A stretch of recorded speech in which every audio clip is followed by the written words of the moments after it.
Welcome to Tuesday Truths. I'm Andrew, your host, and today we're diving into the most powerful moments from this week's conversation with this week's amazing, inspiring guest. These are clips, but they're also insights that'll change how you see your own journey.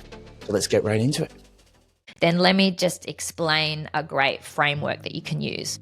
Yeah. So I just mentioned a moment ago that life expectancy has gone backwards for the first time in 30 years. And the reason they believe this has happened is because of chronic disease. So we're seeing an increase in chronic disease. Now, Peter Attia puts the four biggest, oh, there you go. Yep, good. Outlive. Wow, yep. Brilliant book. Highly recommend anyone read it.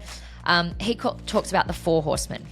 The four horsemen are the four biggest killers of the Western world, and these four chronic diseases, which is cardiovascular disease, so think heart attack, stroke, things like high blood pressure, high cholesterol, lead to those cardiovascular episodes. So heart disease, metabolic disorder, so that's mainly type 2 diabetes is the big one there.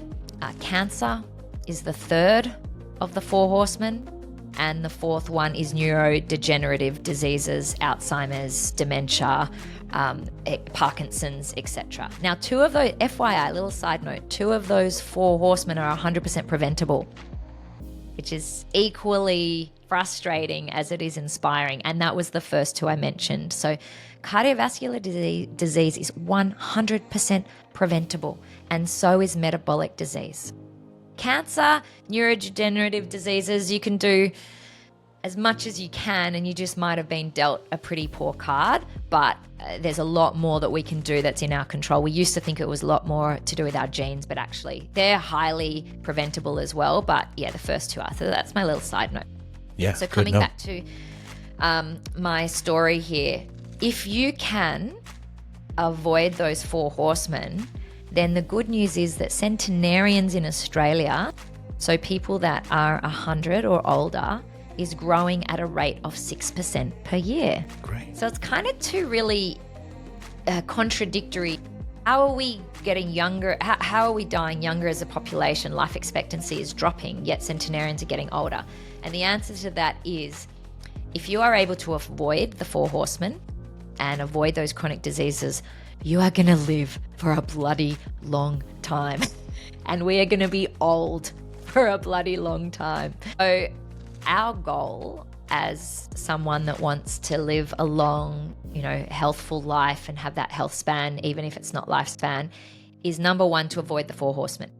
How do we do that? Well, balancing those areas I just spoke about earlier is a really important part. And so understanding what the early warning signs of those four horsemen are and doing all the lifestyle factors to mitigate them is going to put you on the other side. And then you will be one of those 6% centenarians skipping around, drinking your red wine as a 101-year-old. Love that. Yeah, no, it's brilliant. What a learning curve that one is. I remember the Four Horsemen. It was one of the pivotal books that really got me on track. There was a bit that I didn't understand, but then when I got to read all the other things around it, I came back to it and understood it a lot more as well.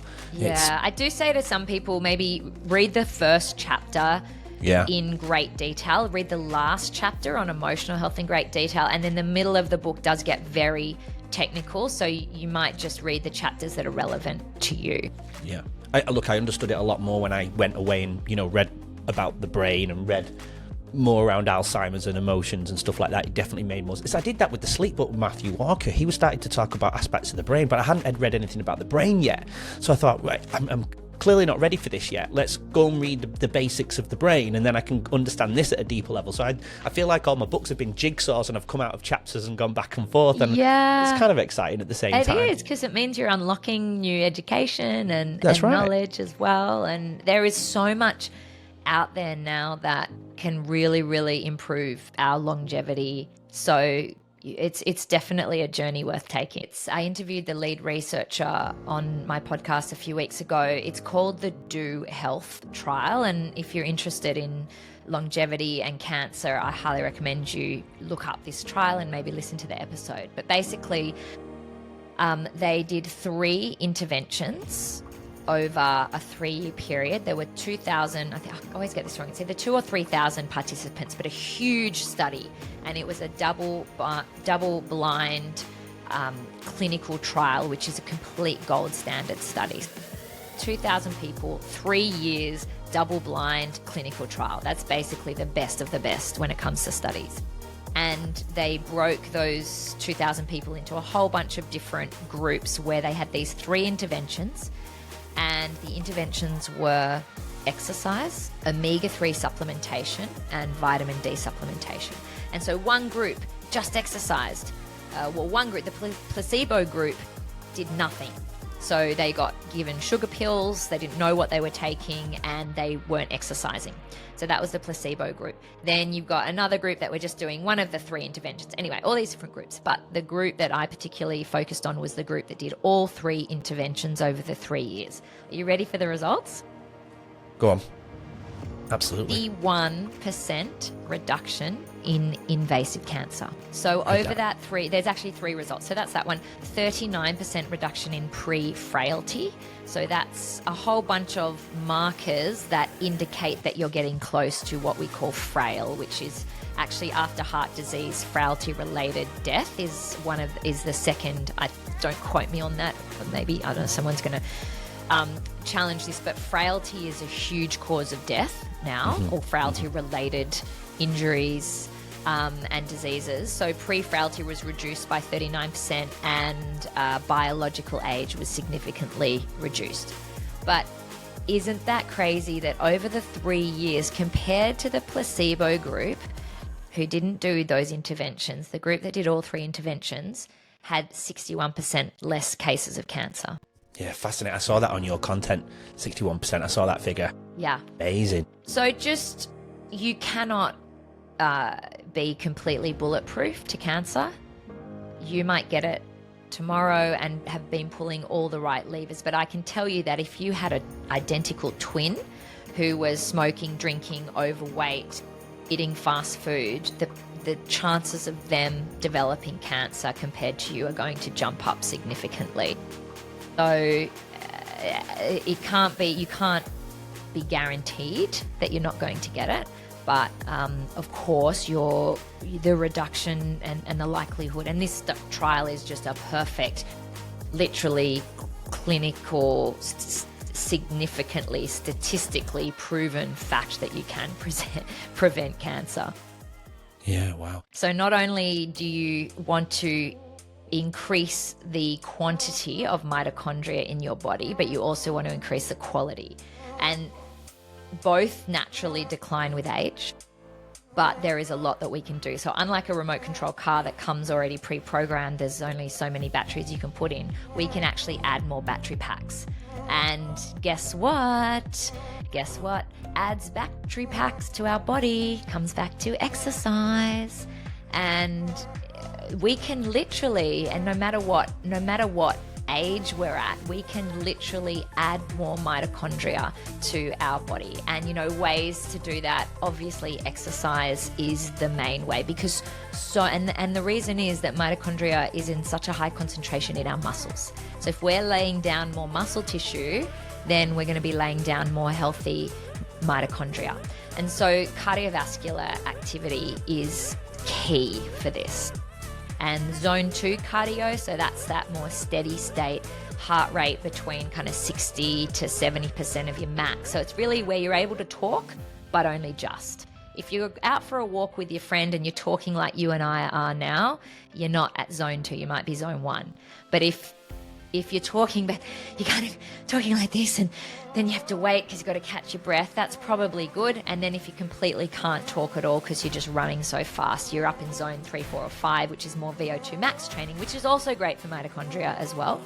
But the zone 2 is particularly important, and strength training is fantastic for it as well. So that's where you're going to increase the quantity. Then as far as quality, stress management is a key part of that. Sleep is a key part of that, and then healthy nutrition is a key part of that as well. But then interestingly, on the quality of your mitochondria, there's there's two elements of mitochondria that I think it's important for us to understand, and not everyone does. It does two things. It does, first of all, something called biogenesis, and then it does something called mitophagy. Okay, so it's called mitobiogenesis. So that's the healthy energy production of mitochondria, and that's what gives us our energy. But the mitophagy, I can't even say it now, is what actually clears out the bad batteries. And autophagy, you've probably heard of, which is where the cells basically recycle themselves, they clear out the waste. So mitochondria do that as well. And so it's really important not only to understand that they create that energy, but healthy functioning mitochondria will also clear out. It's like taking the rusted batteries out and actually removing them from the battery pack. And interestingly, fasting is one of the best ways to trigger that. And I think that's why I do it. Yeah. Yeah, that's predominantly why I got into that, because when I researched that, and then the benefits of how I felt after that, and it also encouraged me more to eat that when I was going to eat, to actually eat the nutrition my body needed and wanted, and I started to actually enjoy that. Then it's just started an uphill challenge, but in a good way, not let's reach for the sugar because I'm done with that. I was really motivated. It kept me disciplined, it kept me motivated, and I just started to fall in love with my self-reflection and how I felt. Think of it like a barometer, like a temperature gauge. And imagine you've got a temperature gauge, and imagine that the thermostat is set at, so that's your delta phosphate, is set at a level, and that's the level of satisfaction and stimulation. So dopamine, which is the driver, dopamine is the hormone, the seeking hormone, okay? And that's the hormone that if you've got a drug addict or a person that, you know, is addicted to screens and whatnot, they're seeking that dopamine hit. Once that dopamine hit and the dopamine fires up to this thermostat delta phosphate level, that's when you get the high, that's when you get the satisfaction. It's the equivalent of if you go online shopping, you find the thing, you click on it, or the lion catching the prey. They eat the prey, they get their fix, and then slowly, and they feel satisfied. So what happens is with an addict or with any of these, sugar, screen, sex, gambling, alcohol, drugs, the more you have, the thermostat of delta phosphate raises higher and higher and higher. So you suddenly need more and more and more. But to reset that thermostat back down to normal levels and pre-addictive levels takes 14 days. So wow. I really want to stress, because sometimes as parents it's quite overwhelming and depressing and sad. I want to stress that we can rewire, we can, and for ourselves as well, for those people that are addicted to sugar or, or their own screen addictions. When you do take it away, it will reset. So It's a good news story. Well, I'm glad it was good news. 14 days doesn't sound good news to me. Well, I guess if you think about it in the sense of nutrition and, diet and health, and you're someone that it's been Christmas time, say, or Easter, and you've had a real, just let the cat out of the bag, and you've been eating and drinking and being merry and all of that. And then what happens is the cravings for those foods starts to become a lot stronger. I think it's a good news story that it only takes a week or two for those cravings to subside, but you've got it, the hardest part is the first 4 or 5 days, and then it gets easier and easier and easier. So I'm a bit like, anyone can do anything for 14 days. So let's focus on it, reset, and then it's going to be much healthier for us in the long term. Yeah, I know this for sure, because I did that with sugar myself. I completely eradicated sugar, and within a week or two I was not needing sugar. I even went into the supermarket and I just knew where obviously all the sugar was. I mean, it's mainly in the middle of the whole place, but I just avoided the chocolate area and I didn't even care. And then there was a point where I went down and it was like this, I actually could smell it. And I just stayed away from it, and I didn't look. I'm back on it. I'm back on its 80-20 rule now. Yeah. And the school holidays, and guys, it goes up because I'm with my children, and we do it. But you're right, it is a good news, because I sit there and go, Monday will come, I'm going to go back into the cold plunge in the morning, I'm going to set myself back to my 19-hour fast today, because I know it works for me, and I feel great after it, and I feel more focused, and then I keep away the sugar, which, you know, I lost 9 kilos in 3 weeks without exercising. Just because you cut the sugar out. Cut the sugar out, cold plunges, and I got rid of my daily stress, chronic stress. There you go. Look at that. See? Yeah. Your body wants to heal itself. Your body wants to operate optimally and to be in a lovely state of homeostasis. And so when you start to put the right inputs in, miraculously, for most people, not everyone, but for most people, the body responds really well. Absolutely. You know, we've been talking about dopamine. I share that quite a lot with children to get them to understand the impacts of the dopamine on their systems. And I say to them, look, our ancestors would build shelter, and it would take them 3, 4, 5 hours to build the shelter wherever they would be living in the, you know, the forest, the jungles and whatever. And the weather would destroy it after a few days. But they would get that same dopamine hit from hours of work and effort. Now we can just look at a phone and get the same level of hit and off a second, and that's, I think, probably where we're going wrong, right? Because we've invented all these beautiful things, and they all have a place. We're just not using them in the right way, maybe. I don't know. Oh my gosh, I have the cutest story to share to support what you're saying, because what you're essentially saying is that nothing competes with the phone. What would be the root of the cause of all the problems that we've seemed to have come across in the last 30 years? What do you say? That's a question, isn't it, Andy? I feel like I know, but you're the expert, and I want to see if we're on the same wavelength. I don't know. You know, is it a cellular level point in our bodies where we've just, you know, we've had what the same Paul proceeded to say in Paul Taylor, and I found out of you through Paul because I interviewed him, and I messaged you, and then a few weeks later you pop up. I'm like, oh God, I forgot I messaged him. So Paul explained it's been our genotype's not really changed in 45,000 years, and yet the human body, the humans have created all these unbelievable, amazing things, but we're expecting our genotype to catch up in this short amount of time. Does that make sense? Yeah. I don't know if I've explained that well, but yeah, no. What you're saying is that the environment that our genome has evolved for best survival has changed so rapidly that our genome has not caught up with it, because that our genome takes, you know, tens and hundreds and thousands of years to adapt. And I would 100% agree with that. So where is the root then? What is it because we mentioned the word mitochondria. Is it mitochondria? Is that where we're just messing up our mitochondria at such every single day? And is this why we're coming up, you know, cardiovascular disease, heart disease, cancer, all of these things? Why is this so prevalent? And obviously this leads on to mental health issues and so on and so on. I just feel like a drop of a hat where we're struggling. Kids are not allowed to struggle anymore. There's resilience is all-time low, even in adults. I never used to see anxiety in children. Now I see it every day. I never knew what anxiety was till I was 32. You know, things like that. Yeah. Look, I think I'd love to come in with the silver bullet answer and say it all points back to this one thing, because then if we change that one thing, it might fix lots. It's more nuanced than that.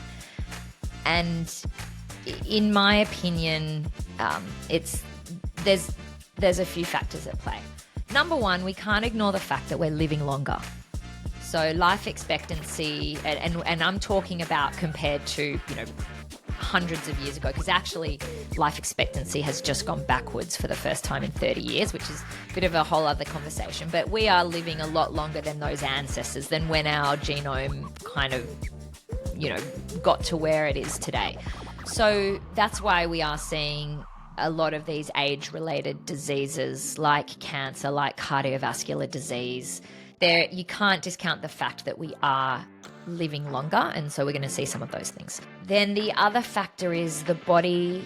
There's a lot of imbalance. And if I had to kind of come back to, if you wanted that one thing or that silver bullet, a body that is dysregulated and out of balance is going to be a body that struggles. And so when we look at that, we'll go, well, let's unpack that. What does out of balance mean? So let's start physically with the body. We're seeing a lot of bodies that are under-muscled and over-fat, and therefore with chalky bones. And so that creates a recipe. That's a body that is unbalanced. And if we are wanting to live into these older decades and live really well, i.e. health span, not just lifespan, then we need to have a balanced body and, enough muscle to support our bones and not enough, a healthy amount of body fat, because excess body fat has a whole bunch of pro-inflammatory and other health implications. So there's that physical, then you've got the physiological and the biochemical. So the imbalances on the inside on more of a microscopic level. So that's things like, loss of quality of mitochondria. That is things like the biomarkers that we test. So, elevated cholesterol that might lead to heart disease, or inability to control our blood sugar levels, which is, metabolic syndrome, type 2 diabetes, etc. So there you've got that internal imbalance. And of course, the third piece of the puzzle is our emotional health and our mental health. So you've got a body that's physically imbalanced, that's physiologically and biochemically imbalanced. Is it any surprise that then you also have those neurological and psychological imbalances as well? So if I could sum that all up, I would say if you're really focused on helping to keep everything in that lovely homeostatic balance, then that's a great goal to have, and easier said than done. Yeah. But that's what we need to be doing. What you just witnessed is only a snippet of our amazing conversation this week. This is what Leading Our Own Way is all about. Real stories, real transformation. If you're watching this before Wednesday, part 1 dropped yesterday and part 2 releases tomorrow. But if you're already here after Wednesday, all parts are available now. Head to YouTube, Spotify, Apple Podcasts and every other major platform and look for the numbers on the bottom left-hand corner of the episode's covers to start with part 1. Trust me, you don't want to miss this incredible journey.